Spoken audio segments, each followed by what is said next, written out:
Tonight, we have two wonderful speakers. I had an opportunity to meet Alexandra, uh, I guess, a couple of months ago in a discussion of virtual power plants uh, that was wherein I got introduced to her by some folks at Rocky Mountain Institute, RMI. And Alexandra and I had just such a lovely conversation. I knew she had to come and share the exciting things that she's doing. Uh, she is the Vice President of Strategic Initiatives for MCE. I'm sure she'll tell us about that. And she's in the business of reimagining how we power the world. I mean, what a wonderful, wonderful concept. She fosters innovative, out-of-the-box strategies to move us toward a clean energy economy while catalyzing equitable economic and community benefits. She's been with MCE since 2015, Community Choice Aggregator. As you know, we have two in San Diego County, aggregators, that is. She's played many roles since then, including translator, community organizer, liaison to municipalities, grant writer, academic author, project manager, and as a diversity, equity, and inclusion consultant. Occasionally, she promises she sleeps. She has a master's degree from UC Berkeley for research on community approaches to small-scale decentralized renewable energy for rural electrification in Nicaragua. So she's been kind of hanging around the world. Chris Sentieri, our other speaker tonight, is the founder of and principal of CEER LLC. I'm sure he'll tell us about his company also. It's a clean energy, climate change, and sustainable consultant and program manager with extensive experience in greenhouse gas quantification, mitigation planning, stakeholder engagement, community organizing, and public policy development. His expertise includes CCAs, system-level planning, local clean energy design and implementation, data system analysis, rate design, stakeholder engagement, community scale microgrids, and distributed energy resources, which is, of course, our topic tonight, planning and development, and demand response and VPP implementation. We're honored to have you both, and thank you for coming. And Alexandra, let's turn it over to you. Wonderful. Thank you so much for that warm introduction, Joe. And it's very nice to be here with you all. Thank you so much for the invitation to present on our work with virtual power plants. And I have to agree, my initial conversation with Joe, I just wanted it to continue. So this is a beautiful forum for it to continue within.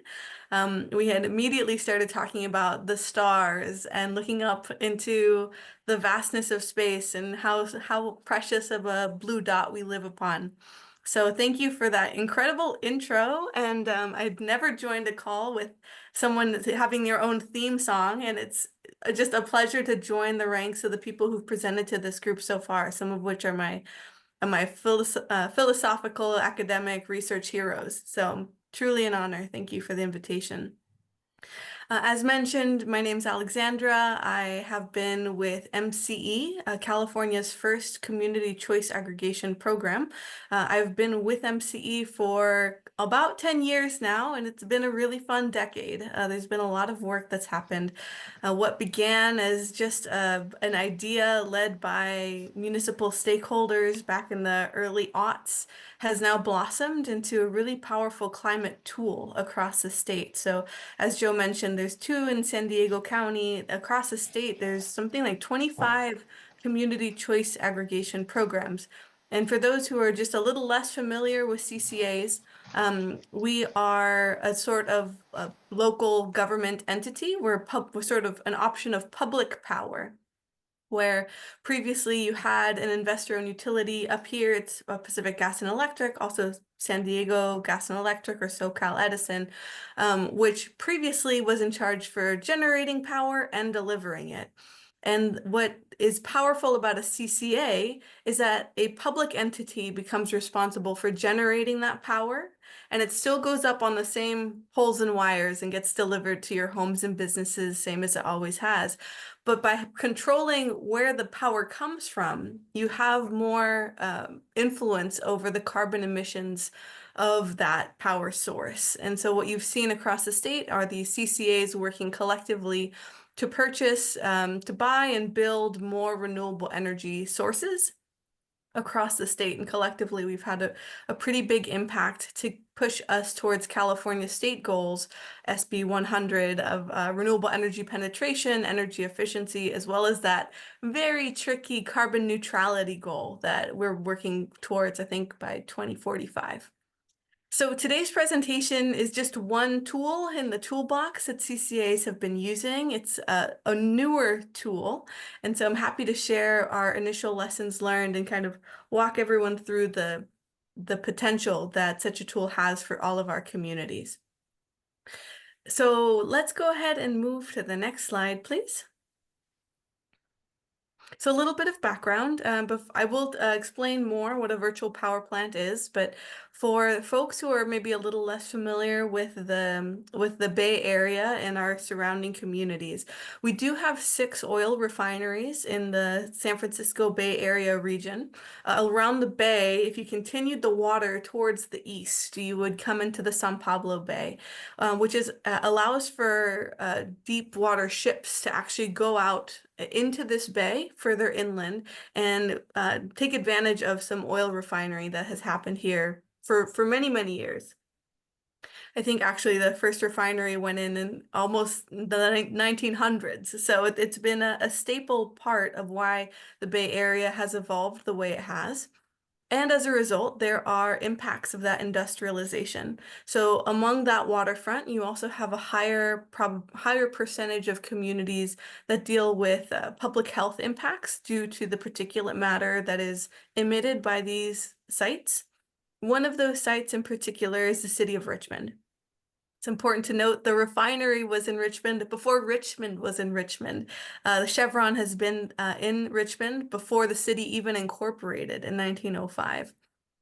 Richmond has a very rich history as well. It was used to build a lot of the ships for World War II. And because of that shipbuilding exercise, there was a lot of people that came to Richmond. And there was a lot of temporary housing that was erected at that time to house the influx of workers looking to work on the shipyards.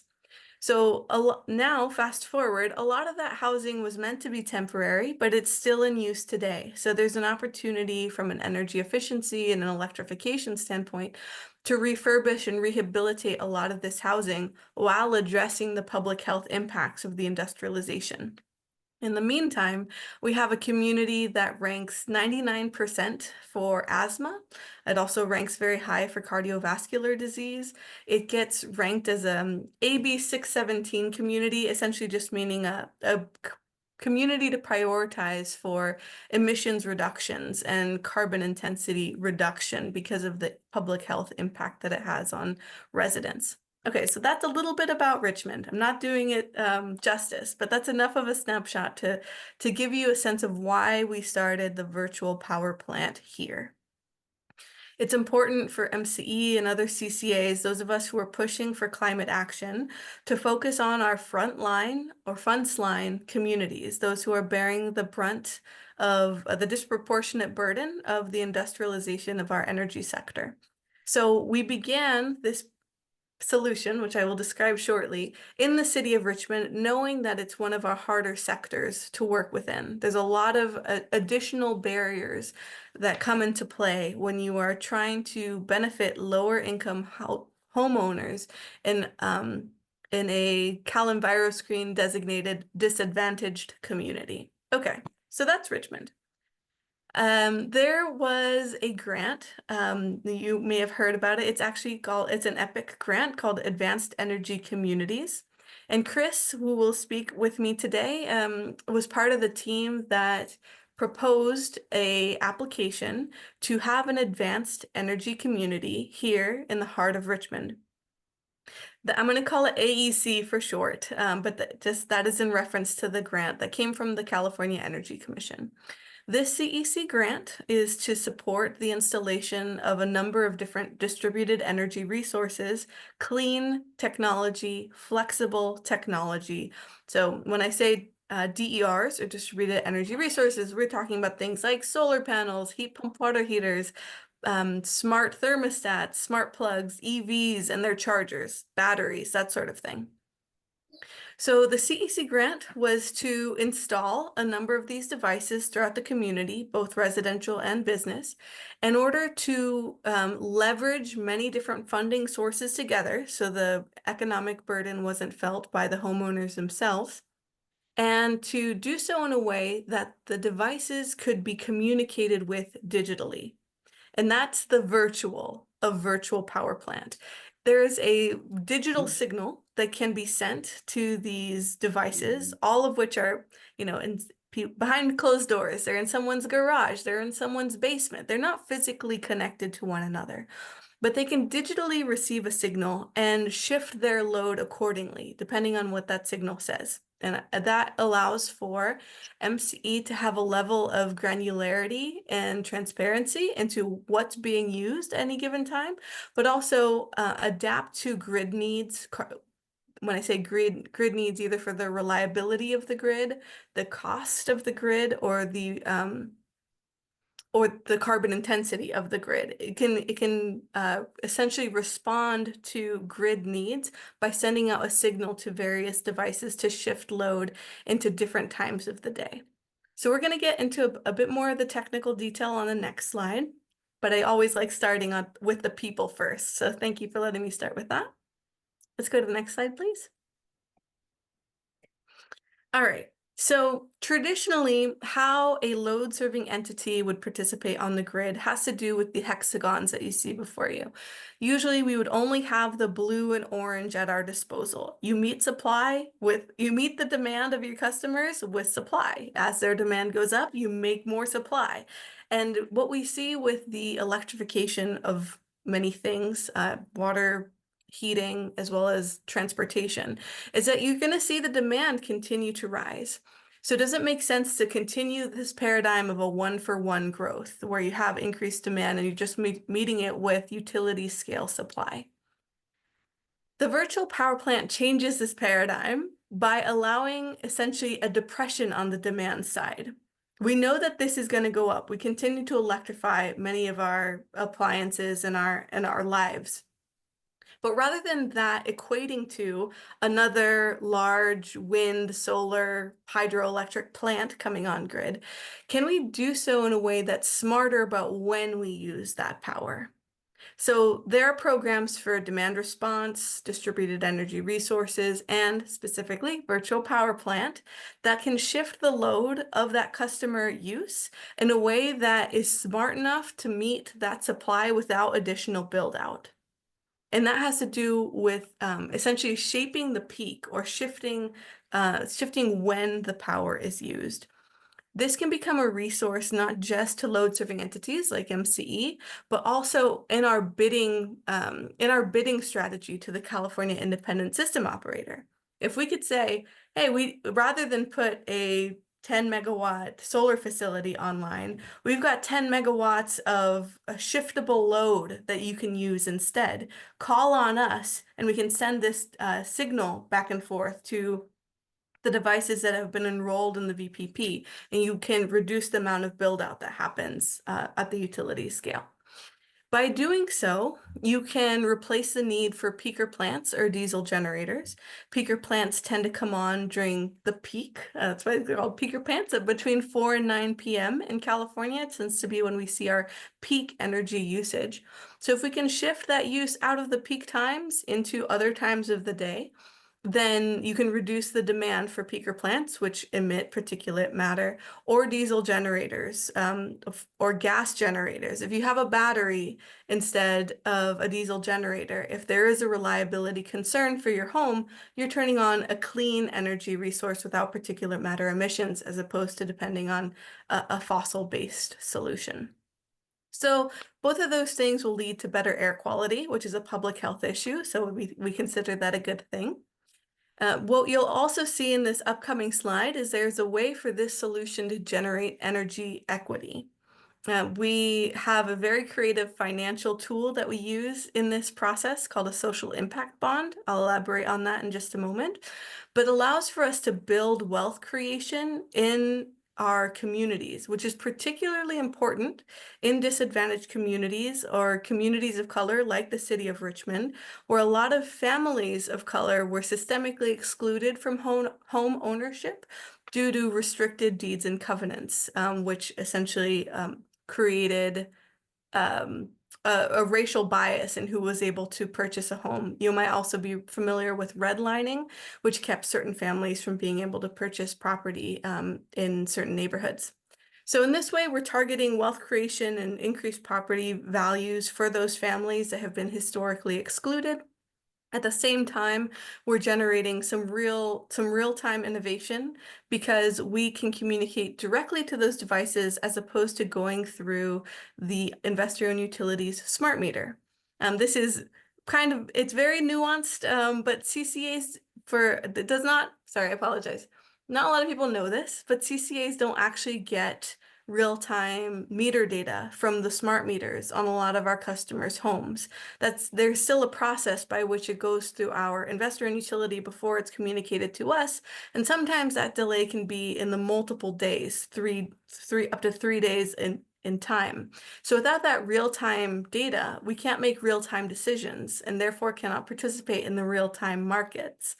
So this is an opportunity for us to start to grow in our understanding of that minute data collection and also make decisions that are better for our customers and for the grid with that data. Next slide, please. All right. So I mentioned that one element of the virtual power plant uses a pretty creative and I see your question in the chat. I will bring it up at the end of the presentation. Thank you, Beverly. So there are two items that I wanted to flag here, and I'm worried we might be using an old slide, but that's okay. There's a social impact bond that we're using on the residential side of the equation, which can take previously abandoned or blighted homes. You see an example here in the upper right-hand corner, and purchase that land, tear down the home, rebuild the home, outfit that home with all the new gadgets and gizmos, all the cutting edge, all electric technology, and then sell that home at a discount to a first-time lower income home buyer. These are, as I mentioned, families who may have been excluded from property ownership in the past, who have gone through some financial literacy training and are essentially offered a lottery to purchase one of these homes. By doing it in a lottery system, you avoid what we see often in the Bay Area, which is a bidding war for homes. You have families kind of bidding against each other and the price goes higher and higher. And that kind of defeats the purpose. So as a result, there's a specified pool of candidates that gets to go into a lottery system if they want to purchase a home. Can we get one more click? There should be a transition slide here. Excellent. So this is the before and after. This is actually Mitzi and her husband. She's a high school teacher. He's enrolled, he's in the Army, and they were one of these families that benefited from the full renovation of a home. Now it's all electric, fully modernized, and they're now new homeowners. So this is a tool that we can use to generate intergenerational wealth. There's no resale restrictions. If Mitzi and her husband want to go elsewhere, there's no strings attached. They sell their home on their market as you would a normal home. So there's a subset of the VPP participants that will be living in these fully new homes. There's also a number of participants that are already existing homeowners. Like I mentioned, 71% of the buildings, the residential building stock in Richmond was built. I think, shoot, I'm missing up on the fact there. The 71 was built before 1980. So there's a lot of our housing stock that can use panel upgrades, energy efficiency, insulation, new windows. And so they should be part of this equation as well. So we're returning to customers where we have helped install solar panels. MCE has long been a partner with Grid Alternatives to install solar panels for lower income customers within the city of Richmond. We're going back to those customers and saying, hey, we helped you get solar. Let's get more benefit out of this for you. Would you also like a battery or a heat pump water heater or a smart plug? Here's a range of different options that are eligible for your home. Let us know what works for you. Then we offer them a proposal, yay, nay, and then we work to get them into the program, get those devices installed. Those devices start communicating with the virtual power plant, and we're off to the races. So there's kind of two subsets of the residential sector. The commercial sector looks a little different. Can we go to the next slide, please?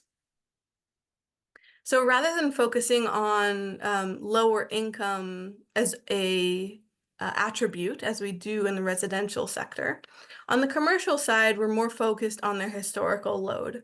So what you see here in the graph is an average load profile of the commercial entities we're trying to target.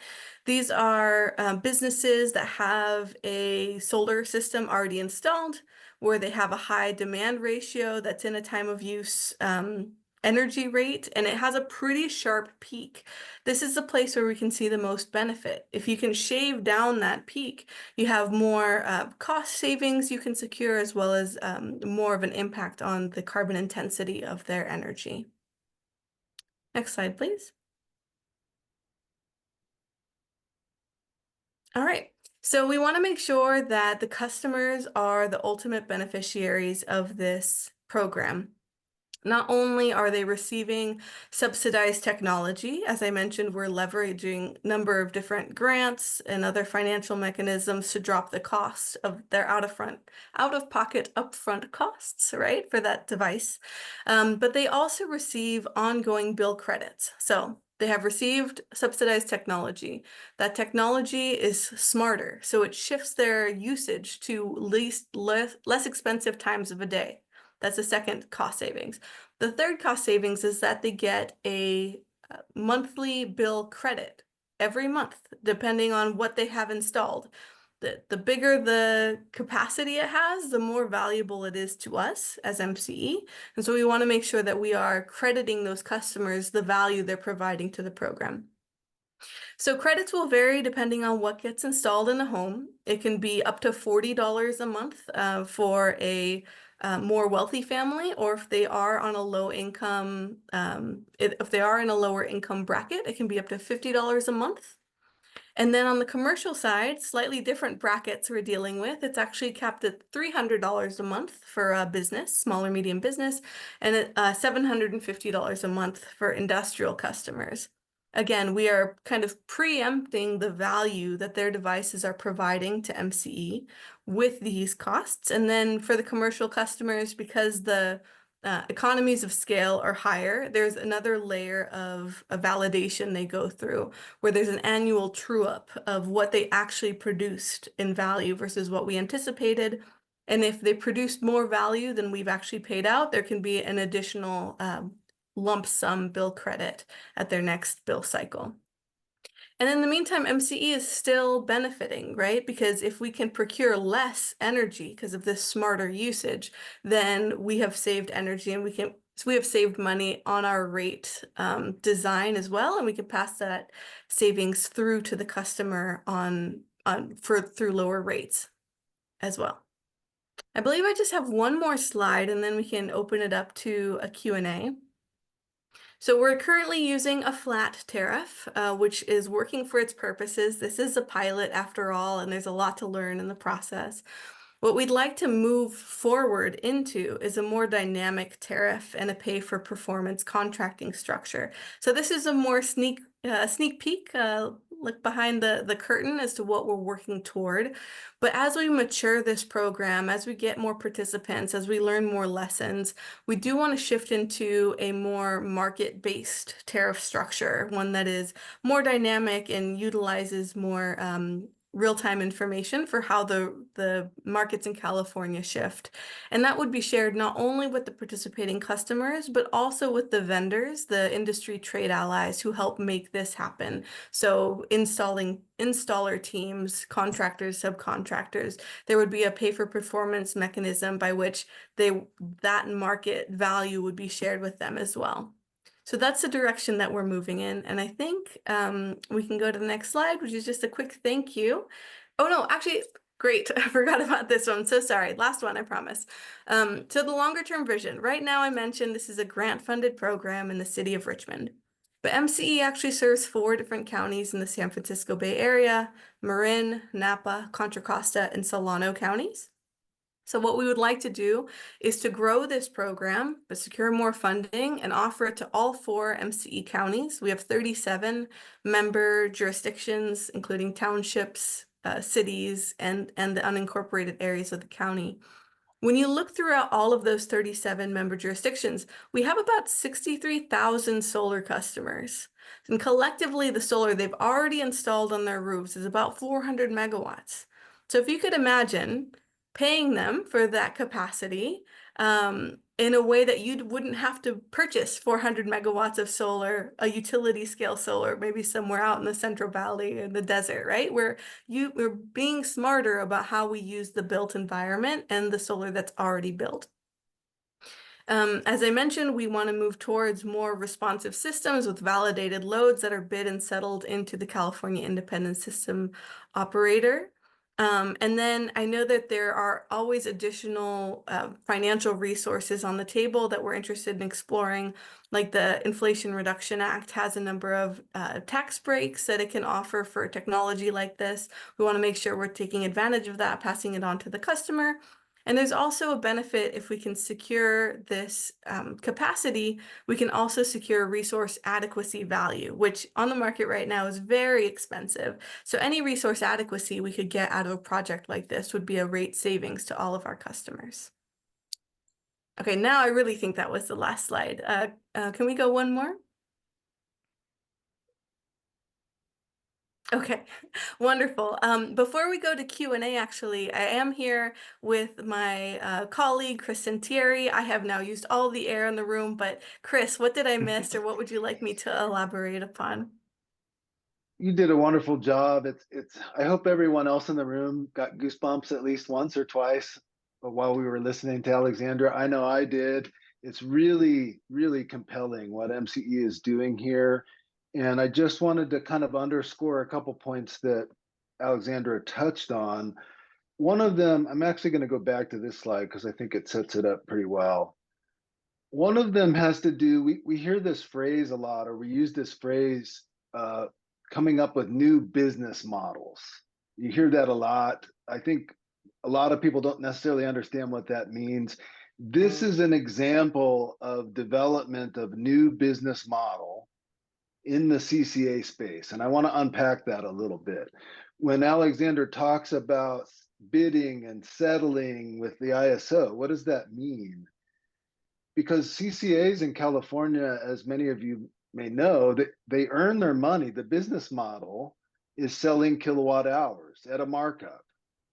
That's different than the IOUs, which are decoupled. They don't mark up kilowatt hours. They don't make their money on kilowatt hours, but CCAs do. They're not decoupled.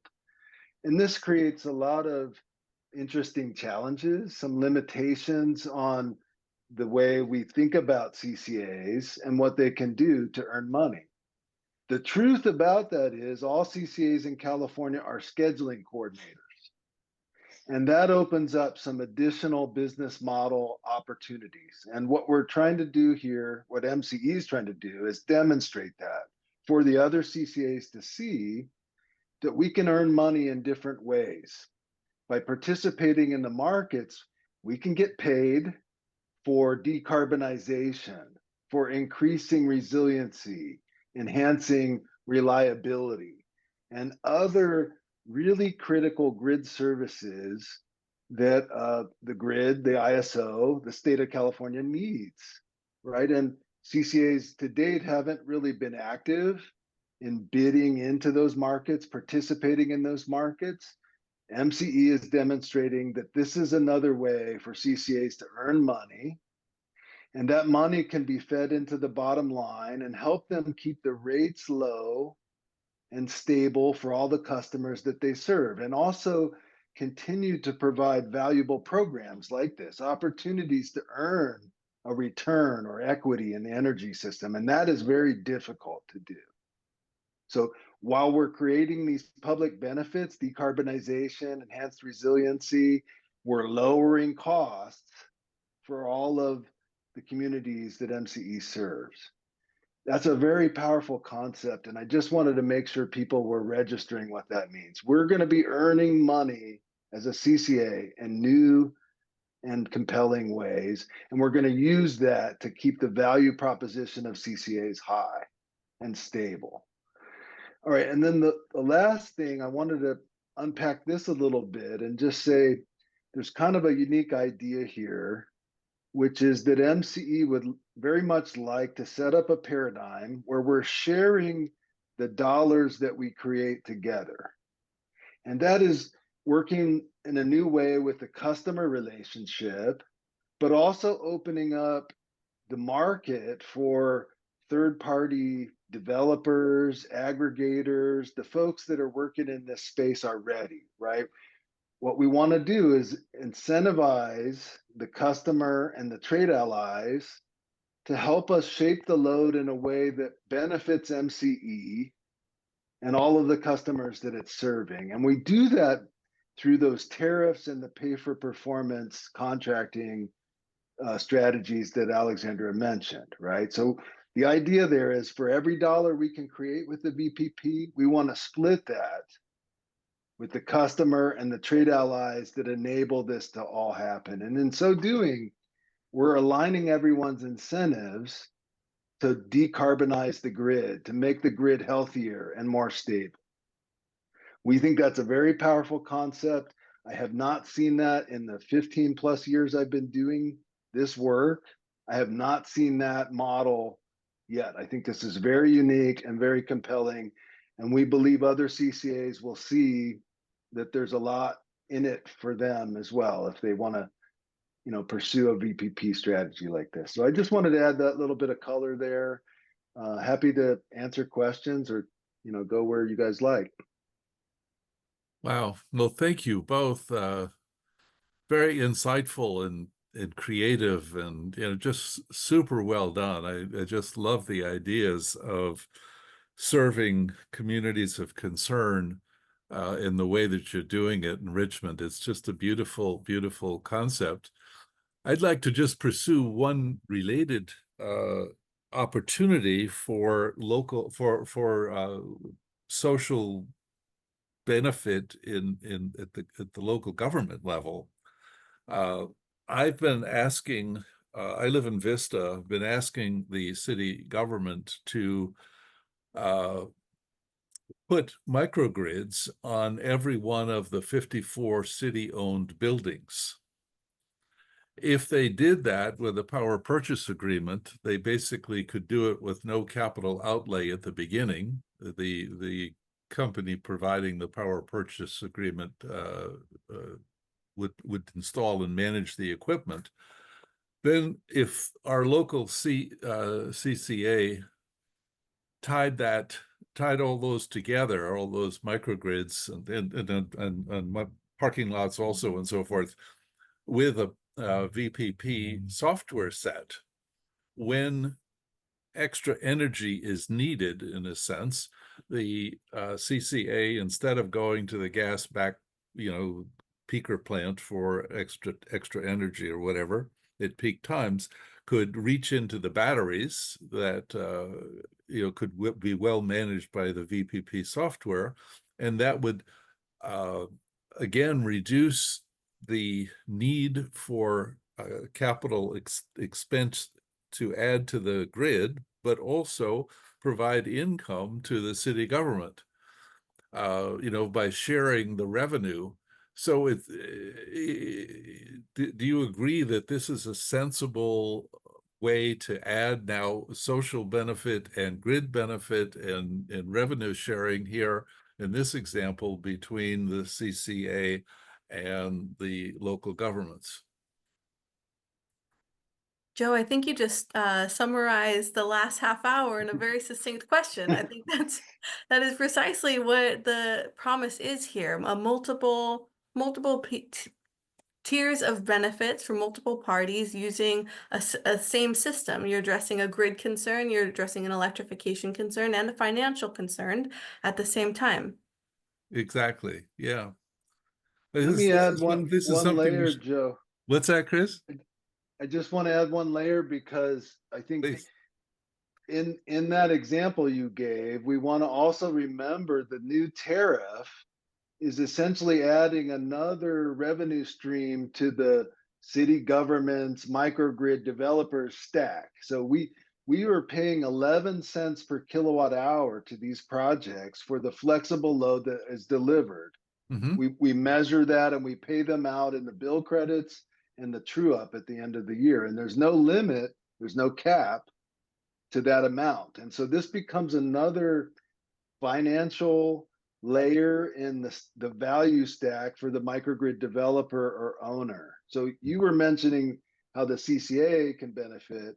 I just want to make sure you also see that we're paying the developer or the microgrid owner for that flexible capacity. And so this can make some of those projects pencil that maybe otherwise would not have penciled without that additional revenue stream. It sounds like this is a win-win-win across the board for the community and for the businesses involved. Jose, did you want to take on the next question? You're on mute, please.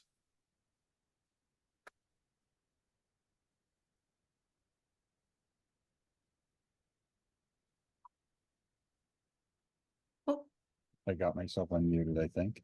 You did good. In the introduction, you mentioned EVs, and an EV, which is bidirectional, has a great deal of battery capacity, much more than a typical home battery. Have you had any EVs, especially bidirectional EVs, built into this program yet? so the tariff facilitates their participation. There is, it's already built in. We're anticipating them to come in the future. As I mentioned, on the residential side, we did start with our lower income customers.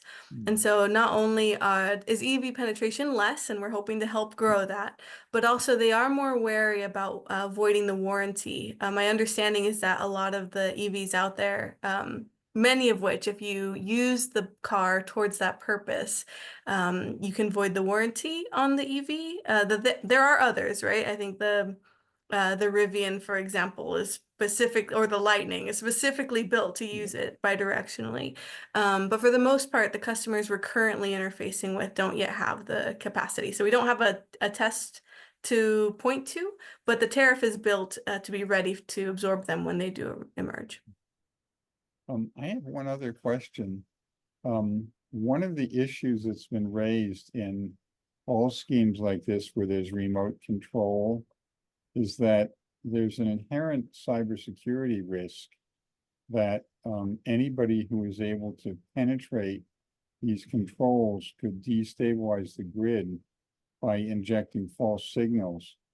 What cybersecurity hardening and conceptualization have you taken to make sure that somebody can't use this as a way to destabilize the grid? Mm-hmm.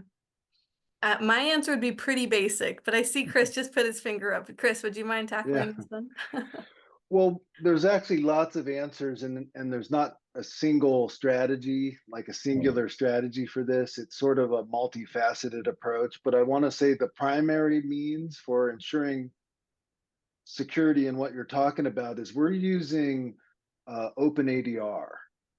And when you really drill down into the OpenADR concepts, you find that one of the original concepts that gave birth to that was about security in the system.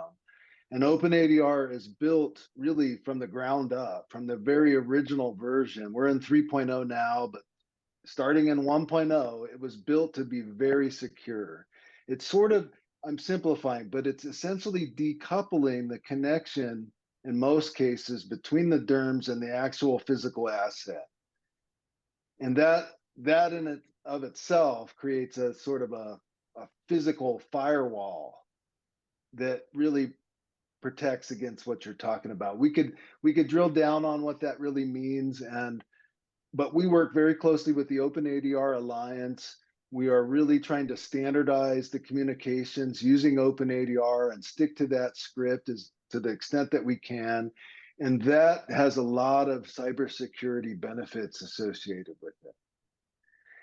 If it's okay, I want to add one little piece to the EV charger question, the previous question, which is because we have a multifamily project that is in contracting stage right now that's part of the VPP.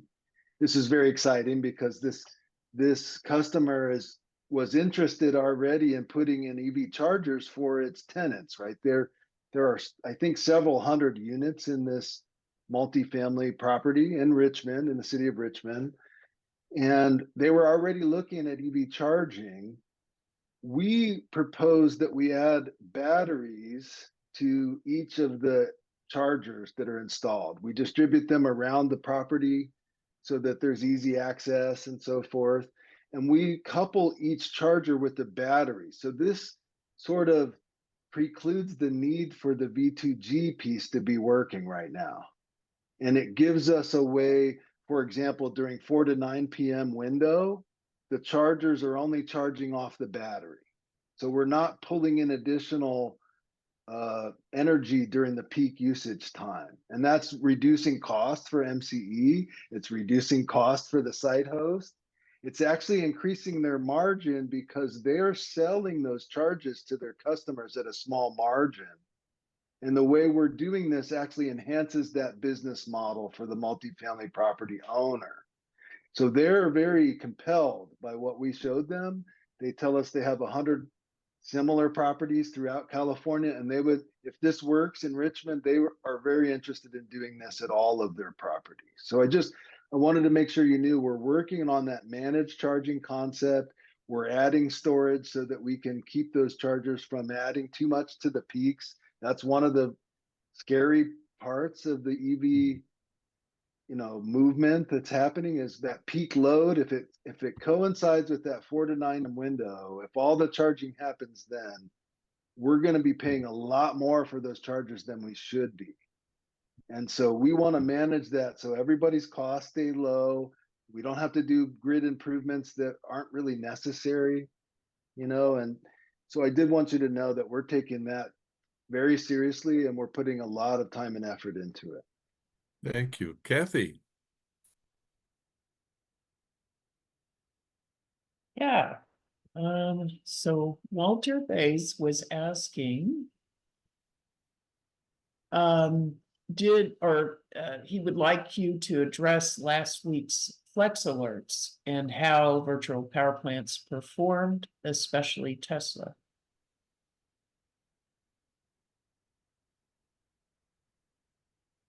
Hmm. Want me to take? Yeah, take do you that know, one? Chris? Do you know the answer? I can't really speak too much to the Tesla part of the question, but I can say in our case, we're very actively installing projects right now. We have about maybe a dozen projects that are completed and are starting to be flexed. We're just at the very beginning of that process. So it's hard for me to speak to what actually happened during the flex alerts.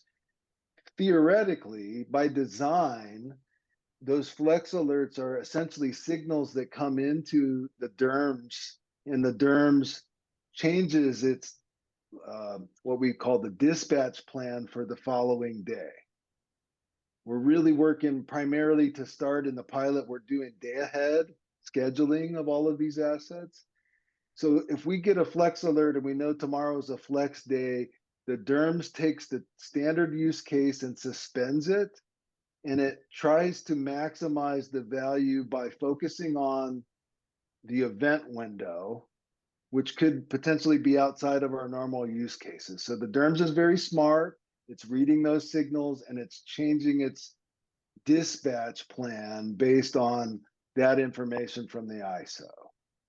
So that's somewhat theoretical because we only have about a dozen projects installed as of today, but there are several dozen more in the pipeline, and we'll get to scale in the next 6 months or so. And I think really next year will be our first full year of operation of the DERMS, where we'll have a lot of sort of insights and data coming back, performance data from the system.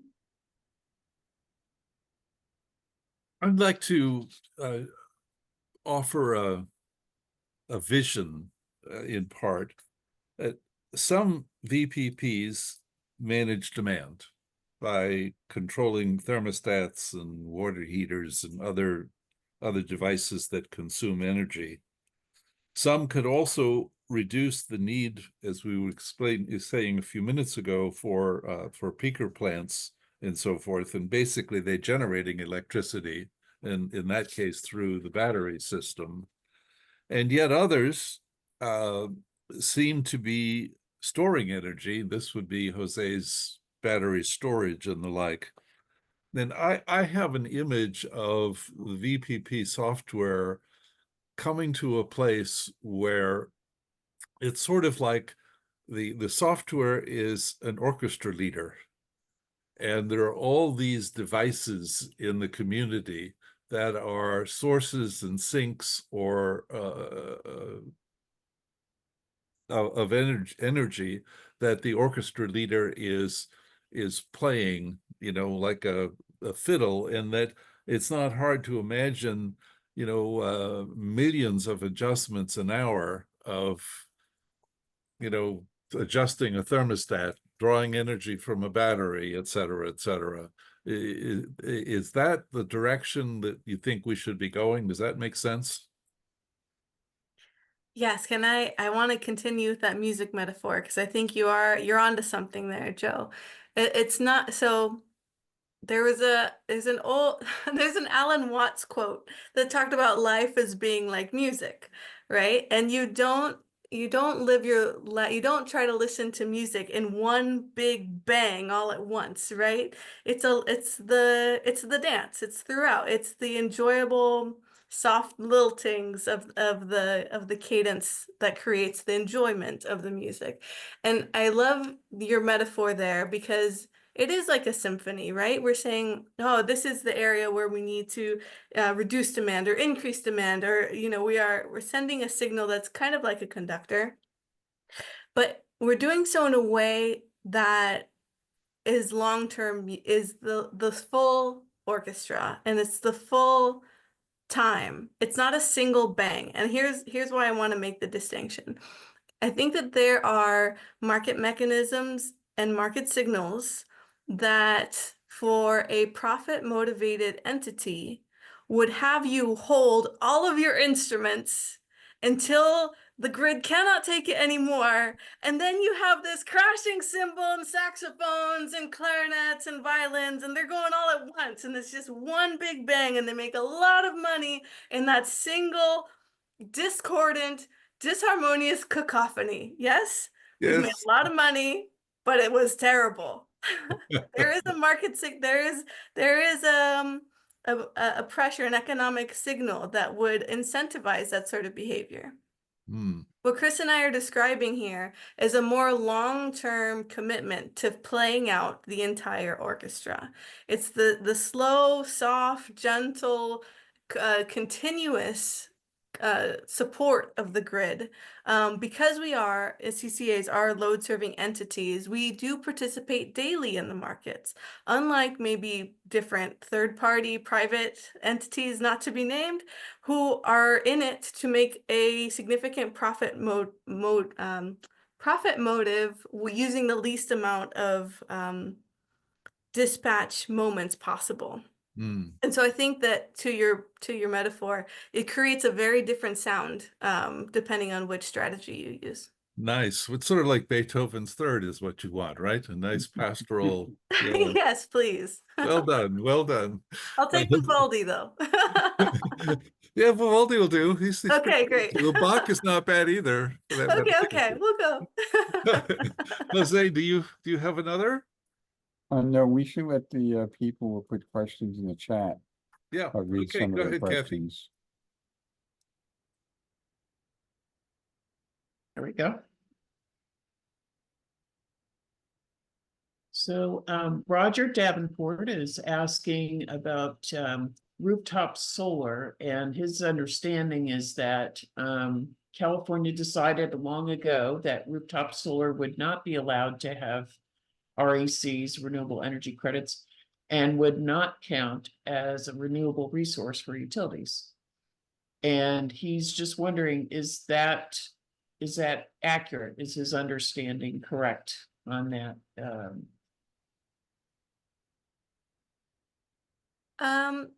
Well, rather than opine on the question, I'm so sorry, Roger. To contextualize it in this presentation, I will say that the value of the solar is regardless of whether or not it's bundled with its renewable energy credit, right? The value of the solar is in the shifting of it rather than in the green attributes of the REC. Now, whether or not it's unbundled and sold and can be counted as such does have a value, but the larger value for the virtual power plant, it's the ability to shift that load rather than securing its green attribute.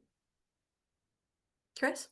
Yeah, they use this term firming and shaping. You'll hear that phrase in this market, in this context. And I think it's more of a firming and shaping of the solar that we're talking about. In other words, making it available at the times we really need it and making it very stable and solid, right? Reliable.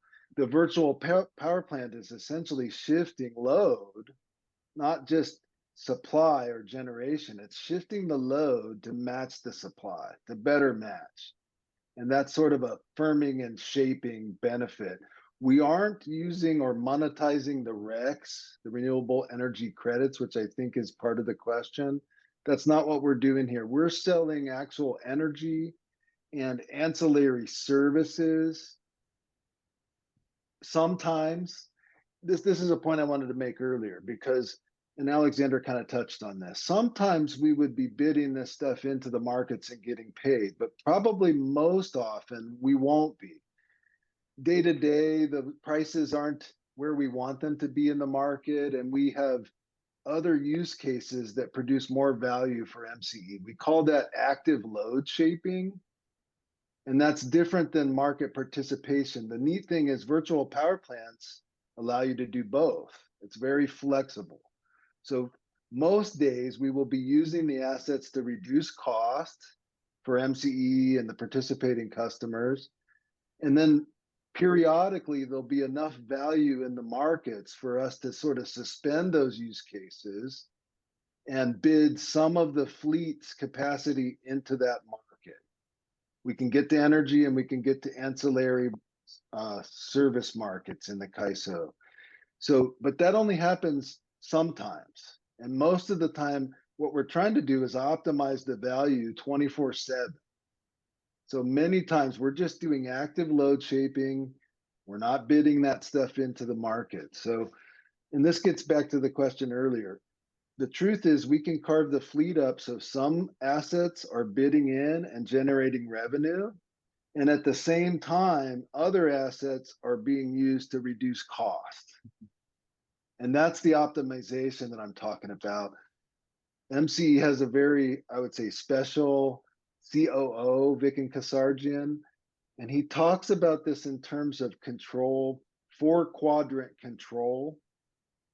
You just picture the 4 counties in MCE's territory. We could have assets in Napa County doing one thing and assets in Marin County doing something else. And thereby we're trying to optimize that value. Along those lines, I guess one of the things you'd optimize is reducing their resource adequacy costs. You mentioned that. You mentioned they were very expensive. Can you say a number?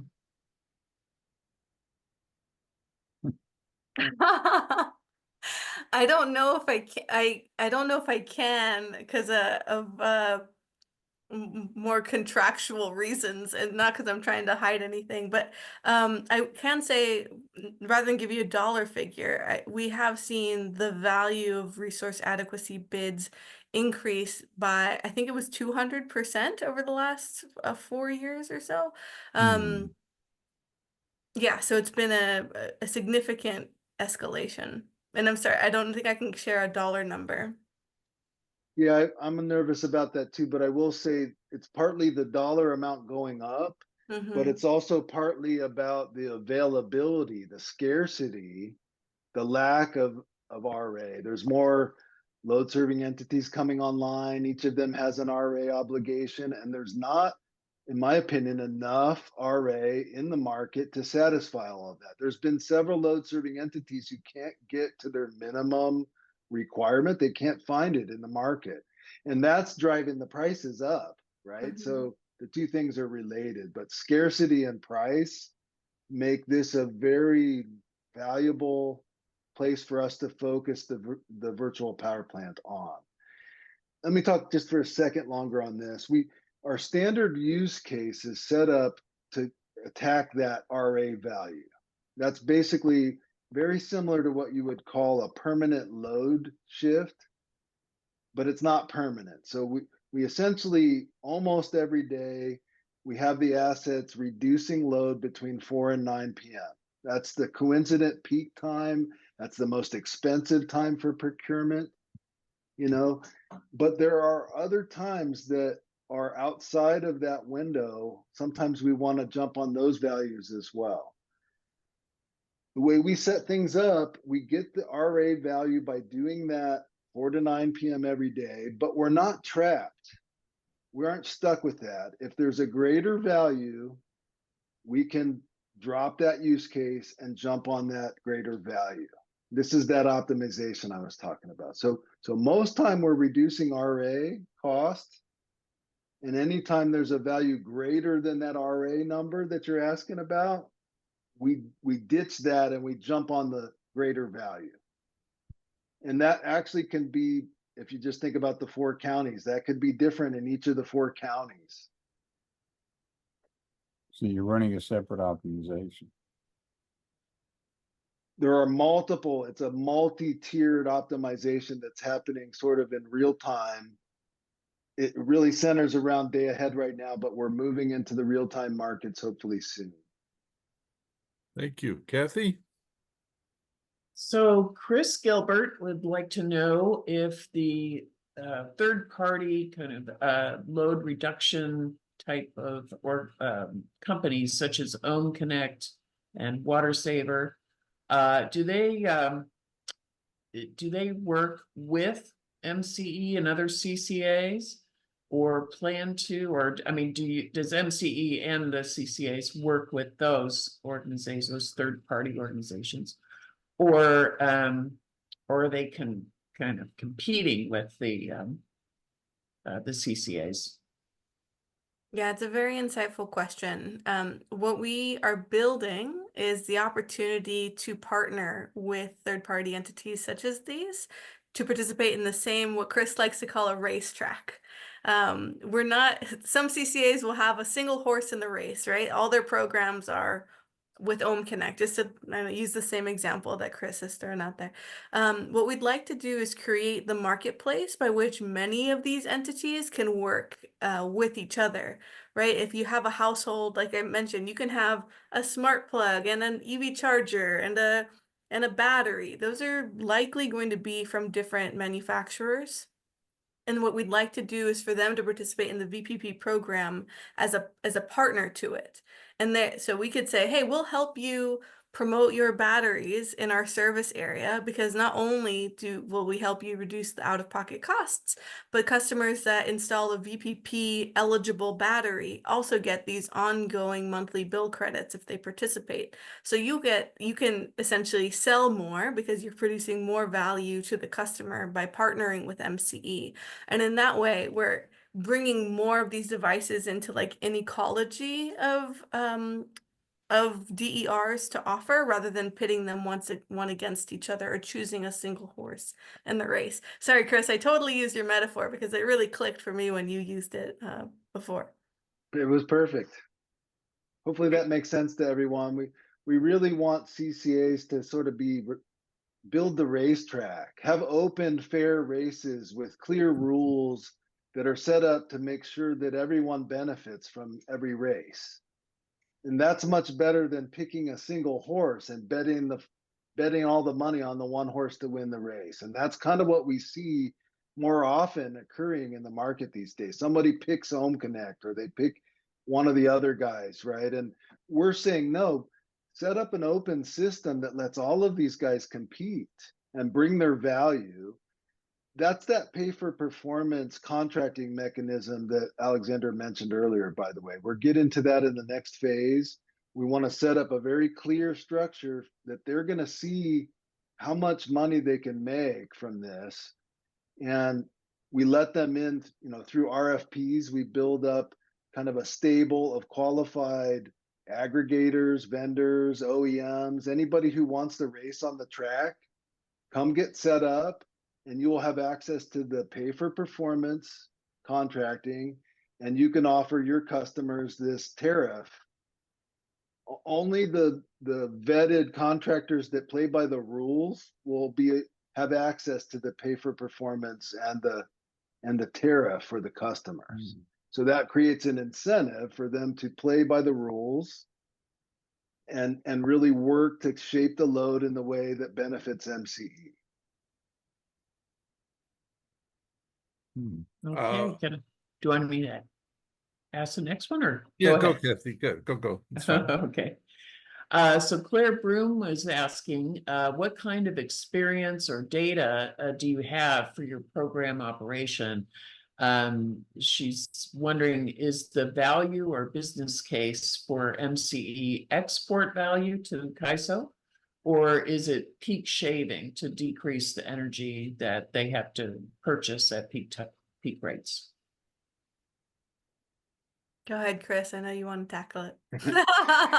Well, so really, we are able to do both. And in the next phase, we're going to start demonstrating what we call bidirectionality. Right now in the pilot, we're really sort of a demand response, a load shed type of a resource. That's not because of technology limitations or anything. It's just sort of a starting point. We had to get into the market somehow, and we're starting with something a little simpler, which is like demand response. It's load shed, and that can be monetized in the markets. But as of last year, maybe it's been almost 2 years now, CAISO has adopted new language in the FERC tariff that created a new type of resource called the load shift resource, or LSR. And the LSR will let us do behind the meter. Right now, it's only for batteries. We hope to kind of expand on this, but we can put behind the meter batteries, and then we're able to get 2 resource IDs on that aggregation that we set up. And one of them is a load shed, like our starting point, but the other one is consumption. And that allows the resource to be able to consume energy, let's say at negative price events on the grid. We can have the resource suck up that extra energy, and we can get paid for that. And that's the bidirectionality. So at that point, we will sort of pull away from kind of traditional demand response, and we'll start to be able to do consumption and kind of bidirectional push and pull, which will create more value, frankly. We think there's a lot more opportunities once we can get to that bidirectionality. Thanks, Chris. In the last less than 1 week, Solar United Neighbors has released a proposed standard on a nationwide for hopefully eventually on a nationwide set of standards to facilitate VPPs everywhere, and to go to a point that Alexandra made earlier. There's less need for capital investment on the grid by the IOUs and the like. And they say if the nation adopted this standard or some other one, we would save at least $10 billion a year collectively by standardizing and making it easy to operate. There are four key attributes of their principles in the standard. One is open access. Second is technology agnostic, which is what you were just talking about. The third is flexible participation. And the last is ensuring fair compensation for everyone. That's the heart and soul of the standard, if you will. And they engaged, this is the part that really interests me at the moment. They hired a law firm or partnered with a law firm that's prepared model legislation for distributed power plant program, or they like to call the VPP a DPP, right? Whatever, it's the same, it's just a different name. And my question is, does this standard idea make sense? Could you see yourself participating and playing in that space?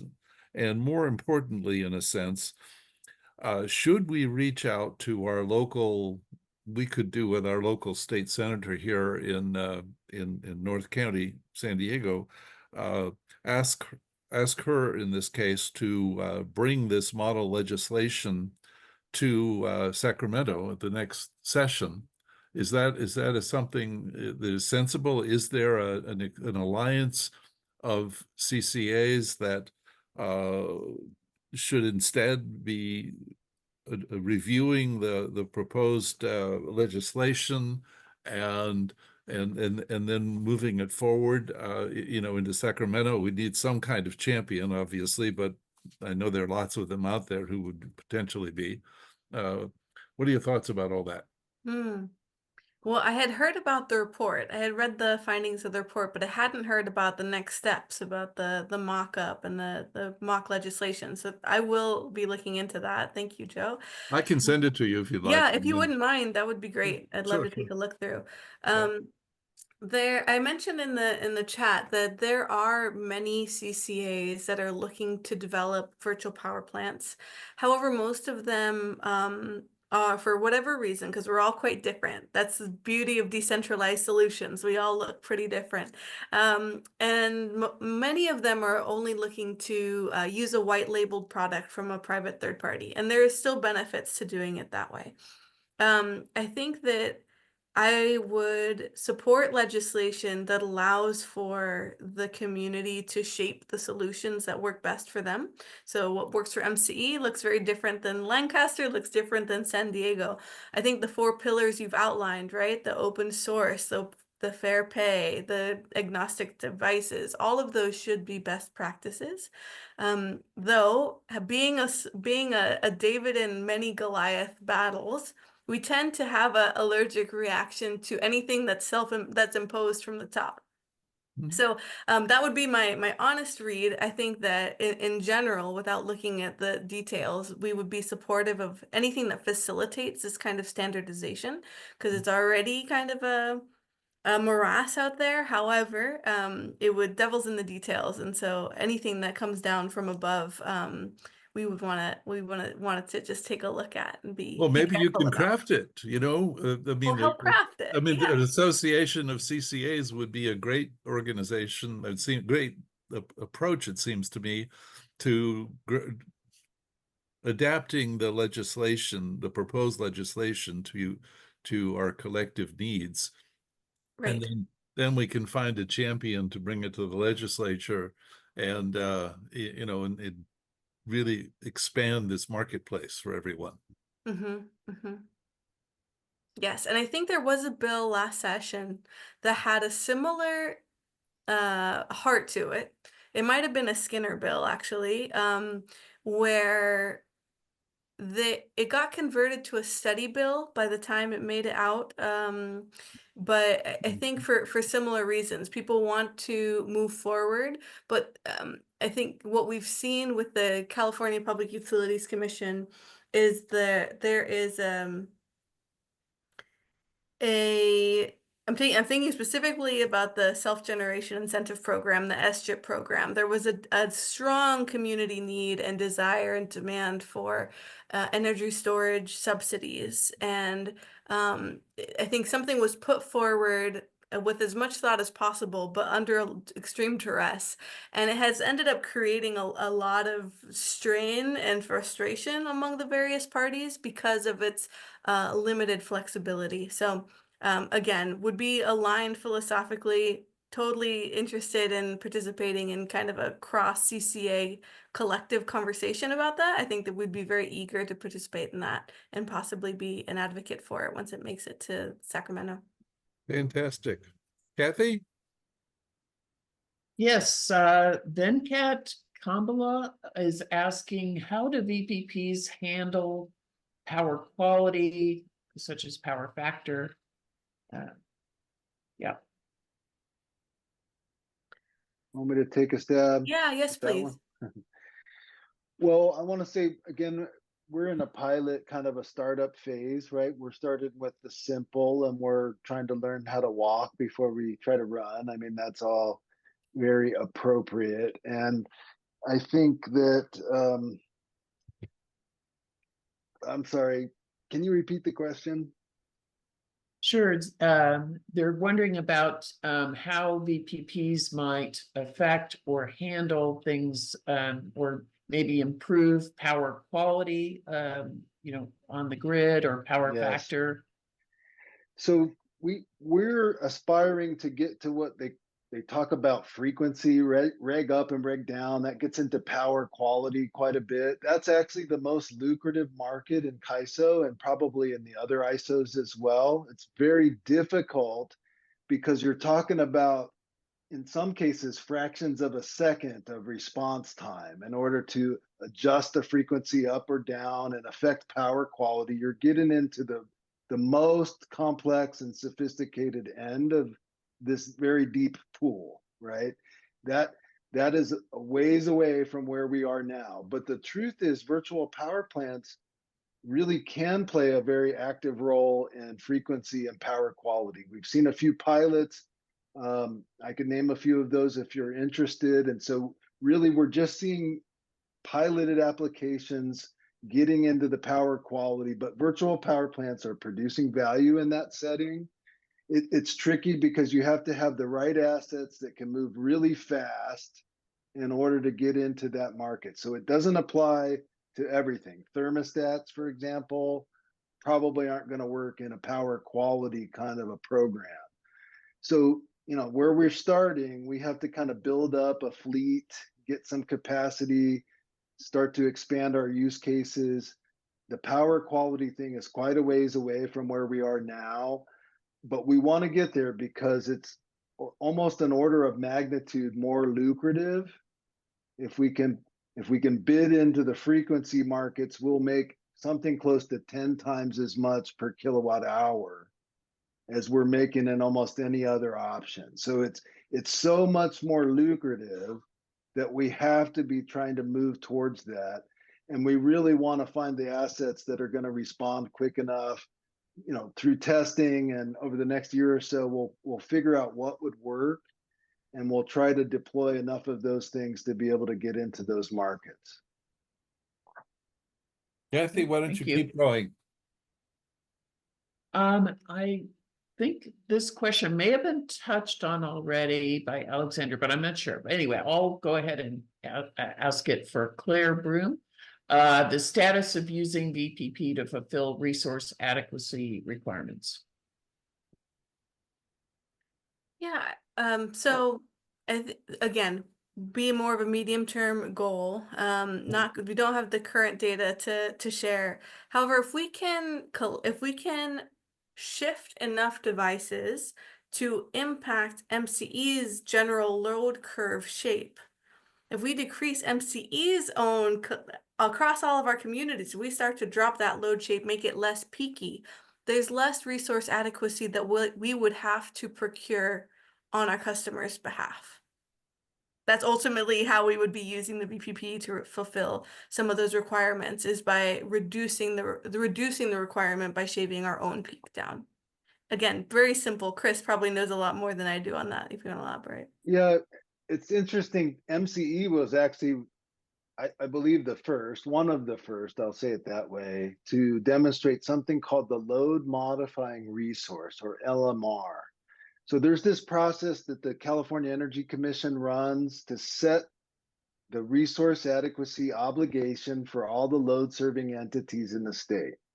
It's a formula-based process where they look at last year's load, they identify the coincident peaks, and they set your RA based on that. So we said a few years ago, hey, we've been installing some batteries in MCE territory. We're setting them up to reduce the 4 to 9 p.m. Shouldn't we get some credit in the RA for that? And they said, we have a new process. I think we piloted this process at MCE, and it just involves submitting the data from the meters and the batteries and so forth that you're doing. You have to format it properly and submit it at the right time. But we have done that now successfully. And what that does, as Alexandra said, is it reduces the following year's resource adequacy obligation, thereby reducing the cost the following year, right? We reduce the load this year, we record all that data, we submit it to the CEC, and next year we pay less for our RA. And we've done that successfully now in MCE territory. We're planning to do that with the VPP moving forward. That's kind of our primary use case one, we say.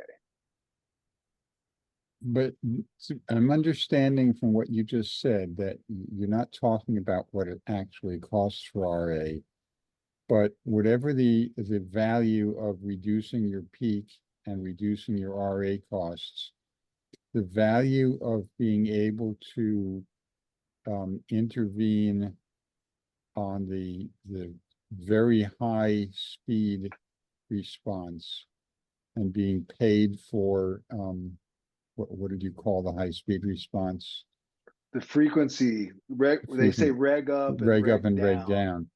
That Yeah. is 10 times more valuable than on a kilowatt basis than Most of the RA. time, that's right.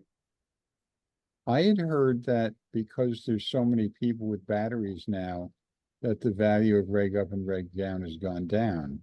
But I'm hearing from you that that's not the case, or that maybe it was even I'm more not sure if expensive it's once. gone up or down. It may have gone down some, but it's still very high. It's still much more valuable per kilowatt or per megawatt than the other markets. So even if it's coming down, I think that will be true for years to come, right? You'll make quite a bit more if you can sell reg up or reg down. Then spinning reserve is another option. We have Spinning reserve spin, is we in have between, non-spin. right? Yep. Spinning's kind of in between. It's also pretty fast. We think we can get to spinning reserves much quicker than we can get to reg up, reg down. But it's not What's that the much time more constant of valuable. spinning reserve? I don't want to say the wrong thing. It's a matter of minutes, I believe. This gets into, so they're measuring how fast you're getting to your bid amount. They talk about P-min, P-max. You got to get to a certain percentage of your max bid in a certain amount of time. And the reg up and reg down, it's like seconds. But the other markets, it's much slower. So I want to give you the exact amounts because I probably get it wrong, but I'll just say spinning reserve is much closer to where we are. It's still a challenge. It'll still be tricky, but that's much closer to where we are right now. And it's worth more than non-spinning reserve. And sometimes it's worth more than energy. So spinning becomes a pretty good target in the midterm, and reg up, reg down is kind of at the end of our pathway. And on that scale, RA is measured in hours then. Yes. Really what we're trying to do is get megawatt reductions to our future year obligation. by Right. reducing the peak load this year, we reduce next year's the number of megawatt hours of RA requirement that we have to purchase. But that's something that occurs over a period of hours. Yes. And really, it only happens a certain number of days. When you really get down to the RA, you're really only talking about certain days that are contributing to the Worst days of the coincident year. system. Yeah, the worst days are really. So we're going to try to get better at predicting those days so that on the other days we can use the fleet for something else. Because the truth is, by going after 4 to 9 p.m. load every day, we're kind of wasting some value because we only need to do it on certain days per year. And if we get really good at predicting those days, we could use the fleet for something else on the other days. This is that optimization, that multi-factor optimization that's kind of always happening.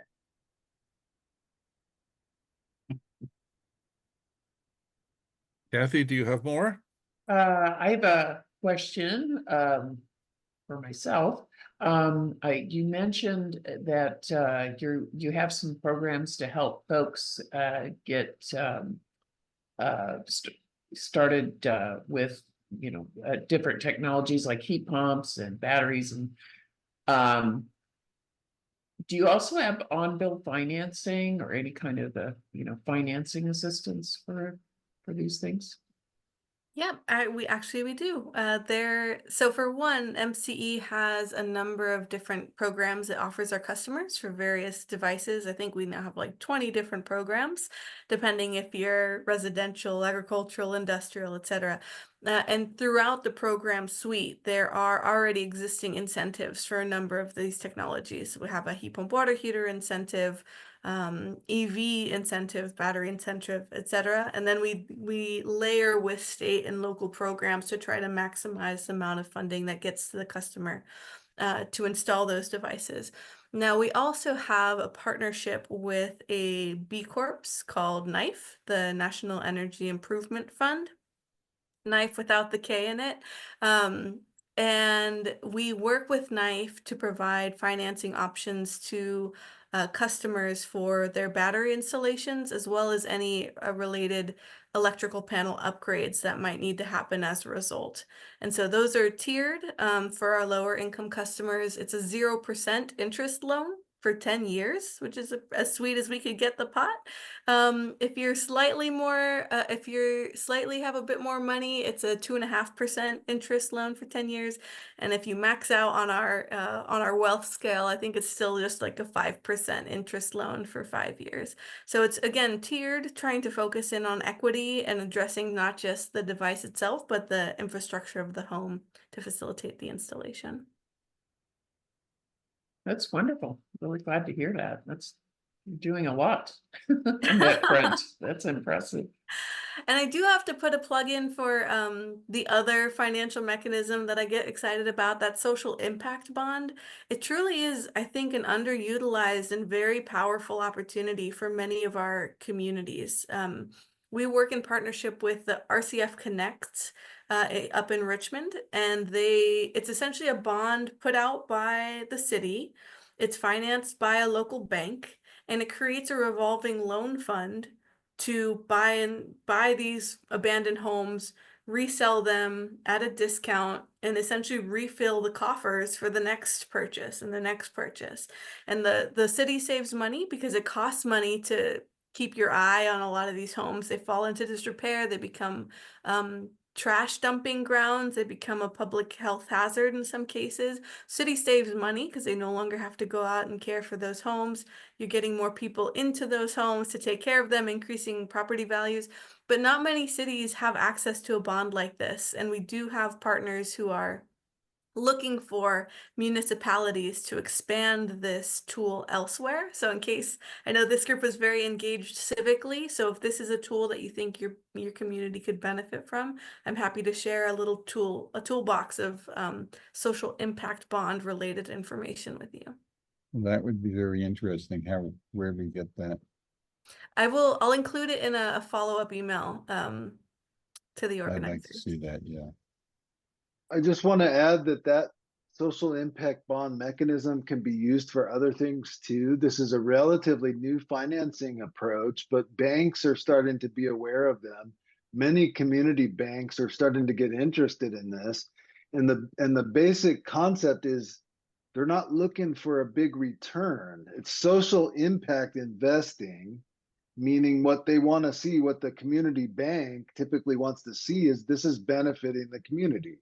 They get the money back, but there's not a big interest rate associated with it. They're working to partner with the local city or the people that are trying to benefit the community. And so this can be applied to many climate change type initiatives. Anything that has enough return to pay back, but maybe not enough to pay a bunch of interest on top of that, right? So that creates a different bucket of investment projects, that normally wouldn't be able to get financing from banks. And so I think this is a very powerful concept. It can apply very well to many different climate change initiatives. And it's something that we hope cities and counties really start to understand.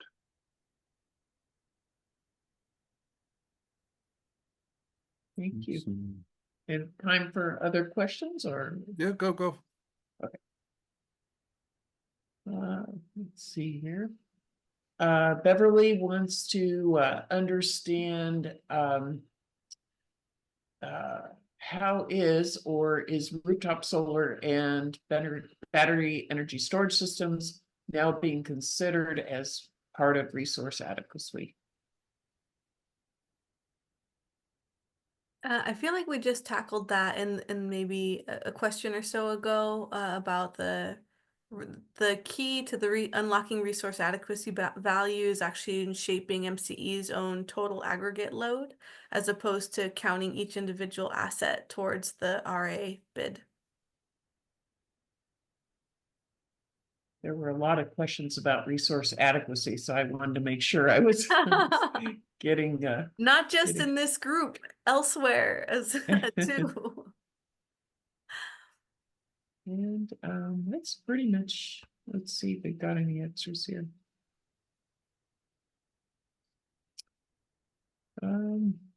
Walter just commented that it seems like CAISO has been doing everything they can to end the growth of rooftop solar.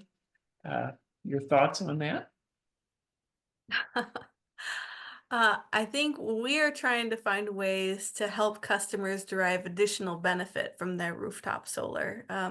Customers put a lot of their own funds into these systems, and I think that we can be a bridge to making sure that those additional installations don't exacerbate the duck curve, but rather help soften it by just shifting the produced solar to more appropriate times of the day. So with batteries, we think, right? I mean, yeah, that's we think the main adding way. the batteries And other That's right. devices, yeah. And you'll see that in the NEM 3.0 ruling, really. I mean, that's what they're trying to do is get batteries paired with these systems. And so our approach is really to make the solar flexible and not have it show up at the wrong times of day, right? We can have it show up when it's most valuable. And so this really addresses the CAISO concern, the CPUC concern with solar. We actually think these types of systems don't contribute at all to the duck curve. In fact, they help us manage the duck curve. So we think the state, the ISO and others are going to really appreciate this type of approach.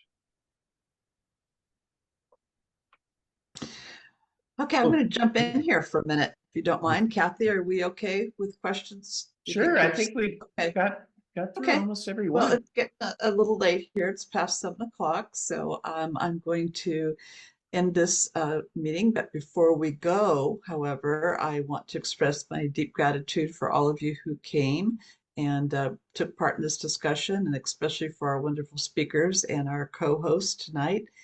And we have a tradition here, Alexandra and Chris, of presenting our speakers with a token of our gratitude for your time. And Meryl, if you want to put that up there. So what we've done is we have purchased a tree in your honor, and it's going to be planted. There'll be 2 of them, one for each of you. And it's going to be planted someplace in an area in California that's been affected by these, awful, horrible wildfires that we've had. So Again, I want to thank everybody so much, and we will have follow-ups to this discussion in the next month's NCCA newsletter. And I'm sure that the Center for Community Energy will also do the same. And be sure to check out our YouTube channel, because this will be on there very shortly. So again, thank you everybody so much, and you all take care, and we'll see you next time. Take Yeah. care. Thank you Bye-bye. all, especially Alexandra and Chris. Thank Thank you. Thank everybody, and Center for Community Energy for partnering with us in for this event. Thank you. Thank you all. Thank you so much. Bye-bye. Thanks, Bye-bye. everybody. Right.